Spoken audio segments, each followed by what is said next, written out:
Hello everyone, welcome back to my channel. ഇത് ഞങ്ങളുടെ ഈ വർഷത്തെ രണ്ടാമത്തെ ഓണം സെലിബ്രേഷനാണ്. മമ്മിക്കൊരു യൂണിറ്റ് ഉണ്ട്, അപ്പോൾ അതിലെ മെമ്പേഴ്സിൻ്റെ കൂടെയുള്ള ഒരു ഓണം സെലിബ്രേഷനായിരുന്നു. ഇതിലുള്ള കുറേ പേര് മമ്മിയുടെ വളരെ ക്ലോസ് ഫ്രണ്ട്സും കൂടിയാണ്, അപ്പോൾ ഒരു ഫ്രണ്ട്സ് ആൻഡ് ഫാമിലി പോലെ തന്നെയാണ് രാദർ ദാൻ വർക്ക്. ഇത് ഞങ്ങളുടെ കൂടെയുള്ള കുട്ടികളാണ്, അവർ ഓണപ്പൂക്കളിടാണ്. ഞാനും ഇട്ടിരുന്നു, പക്ഷേ എനിക്ക് എന്നെ തന്നെ എടുക്കാൻ പറ്റാത്തതുകൊണ്ട് ഞാൻ ഇടയ്ക്കിടും, പിന്നെ തിരിച്ച് വന്ന് വീഡിയോ എടുത്തുകൊണ്ടിരിക്കുകയായിരുന്നു. അങ്ങനെ ഞങ്ങൾ ഓണപ്പൂക്കളം കംപ്ലീറ്റ് ചെയ്തു. അതെൻ്റെ പപ്പയാണ്, പിന്നെ അത് മമ്മിയുടെ ഫ്രണ്ടിൻ്റെ ഹസ്ബൻഡ്. അടുക്കള വന്ന് നോക്കിയപ്പോൾ ഇവിടെ പപ്പടം കാച്ചായിരുന്നു, അപ്പോൾ അതിൻ്റെയും കുറച്ച് ഷോർട്സ് എടുത്തു. ഇത് ഞാനും സീനാൻ്റെയും കാശ്മീരിൽ നിന്ന് വാങ്ങിയ ഫ്രിഡ്ജ് മാഗ്നറ്റാണ്. ഇനി ഞങ്ങൾ വിളക്ക് കത്തിക്കാൻ വേണ്ടിയിട്ട് ആ ഒരു ഏരിയ ഒന്ന് ചുമ്മാ ചെറുതായിട്ടൊന്ന് ഡെക്കറേറ്റ് ചെയ്യായിരുന്നു. മമ്മയും മമ്മയുടെ ടീം മെമ്പേഴ്സും വിളക്ക് കത്തിക്കാനുള്ള ഒരു ഒരുക്കത്തിലാണ്.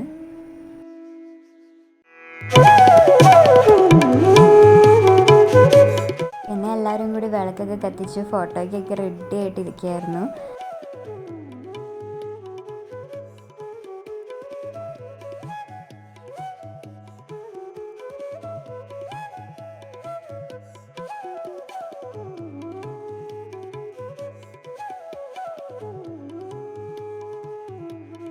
ഇത് ഞങ്ങളുടെ ഫിമക്കുട്ടി. എല്ലാവരും കുറച്ച് കറികൾ വീട്ടിൽ നിന്ന് തന്നെ ഉണ്ടാക്കിയിട്ട് കൊണ്ടുവന്നിട്ട് ഒരുമിച്ച് ഞങ്ങൾ സദ്യ കഴിക്കുന്നതാണ് എപ്പോഴത്തെ ഒരു ട്രഡീഷൻ. പപ്പ സദ്യയൊക്കെ വിളമ്പാൻ തുടങ്ങി. തൊട്ട് പുറകിൽ പപ്പയുടെ അസിസ്റ്റൻസ് കുറച്ച് കറികളായിട്ട് എല്ലാവർക്കും വിളമ്പി വരിയായിട്ട് വരുന്നുണ്ട്.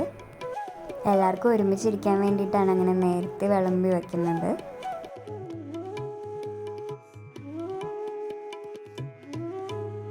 സദ്യ കഴിക്കാൻ വേണ്ടിയിട്ട് ഓൾമോസ്റ്റ് എല്ലാവരും ഇരുന്നു. കുറച്ച് പേര് മാത്രം പിന്നീട് കഴിക്കാമെന്ന് പറഞ്ഞിട്ട് അങ്ങ് വെയിറ്റ് ചെയ്യായിരുന്നു.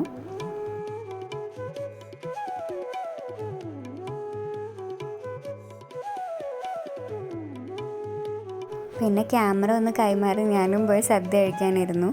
മമ്മിയാണ് എൻ്റെ വീഡിയോ എടുക്കുന്നത്. സദ്യ കഴിച്ച് കഴിഞ്ഞാൽ എല്ലാവരും അങ്ങ് പോയി. എനിക്ക് സീനാമ്മേൻ്റെ വീട്ടിൽ പോകാൻ ഭയങ്കര ഇഷ്ടമാണ്. ആൻറ്റിയും മമ്മിയും ചെറുപ്പം തൊട്ടേയുള്ള ഫ്രണ്ട്സാണ്, ചൈൽഡ്ഹുഡ് ഫ്രണ്ട്സ്. ഒരേ സ്കൂളിലൊക്കെ പഠിച്ചത്, സെയിം ക്ലാസ്സിലായിരുന്നില്ല, പക്ഷേ ഒരുമിച്ചാണ് പഠിച്ചത്. അപ്പോൾ അവർ തമ്മിലൊരു സ്പെഷ്യൽ ബോണ്ടാണ്. പിന്നെ ആൻറ്റിയുടെ വീട്ടിൽ കുറേ ചെടികളും കിളികളും പിന്നെ പപ്പിയൊക്കെ ഉണ്ട്. എനിക്ക് പപ്പി ഒരു വലിയ വീക്ക്നെസ്സാണ്. ഇത് ആൻറ്റിയുടെ പപ്പിയാണ്, സിയോസ്. അളിച്ച് ചബ്ബിയായിട്ടുണ്ട്, ബട്ട് ഭയങ്കര ലവിങ് ആണ്. പപ്പയായിട്ട് പെട്ടെന്ന് കൂട്ടാവും. പപ്പയായിട്ട് മിക്ക പപ്പീസും പെട്ടെന്ന് കൂട്ടാവും. പിന്നെ ഞങ്ങൾ സീനാമാൻ്റെ തറവാടിൻ്റെ സൈഡിലേക്ക് പോയി. അവിടെ ഭയങ്കര ബ്യൂട്ടിഫുൾ ആയിട്ടുള്ള ഫ്ലവേഴ്സ് ഉണ്ടായിരുന്നു. അതിന് ചുറ്റിപ്പറ്റി ഒരുപാട് ബട്ടർഫ്ലൈസ് എൻ്റെ ഒരു വീക്ക്നെസ്സാണ്. എനിക്ക് ഭയങ്കര ഇഷ്ടമാണ് ബട്ടർഫ്ലൈസ്. അപ്പോൾ സീനാമാൻ്റെ അത് കാണാനായിട്ട് കൊണ്ടുപോയത്. അപ്പോൾ ഞങ്ങൾ കുറച്ച് ഫോട്ടോസൊക്കെ എടുത്ത്, കൂടുതലും വീഡിയോസാണ് എടുത്തത്. പല കളറിലുള്ള ബട്ടർഫ്ലൈസ് ഉണ്ടായിരുന്നു. എനിക്ക് എല്ലാ ബട്ടർഫ്ലൈസിൻ്റെ പേരൊന്നും അറിയില്ല. I am just enjoying the feeling.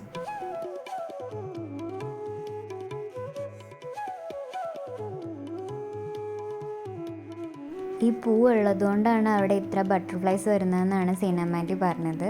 എനിക്ക് പൂവിൻ്റെ പേരൊന്നും അറിയില്ല. അറിയാവുന്നവർ കമൻറ്റ് ചെയ്യുക, പൂവിൻ്റെ പേരും ബട്ടർഫ്ലൈസിൻ്റെ പേരും.